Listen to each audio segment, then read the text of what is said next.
Okay, ito na yung adjustment ng ating bagong Sim Husky 150. Ito yung pinakamagandang adjustment ng stock na headlight para sa madidilim na lugar o sa mga bundok. So ito yung low beam na puti yung semento. Ito naman yung high beam na sobrang liwanag na para sa akin. Hindi na kailangan ng MDL. High beam pa rin sa asphalt. Ito medyo humina pero pag nakasakay ka na, kita mo pa rin naman. High beam ulit ng asfalto.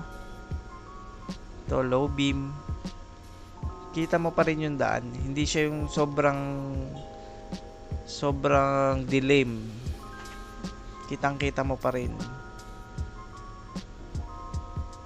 Yan, siyempre mas lalong liliwanag pag puti yung semento. Sa madilim to na lugar sa may mga bundok, sa mga probinsya, yung mga walang street lights, walang nakalagay na mga ilaw sa gilid. So kitang-kita yung puting liwanag doon. Kahit sa low beam, napakaliwanag. Ang ganda pati ng cutoff niya. So kayo na lang bahala kung maliwanag ba talaga sa inyo. Pero ito na yung pinaka the best settings ko na headlight adjustment.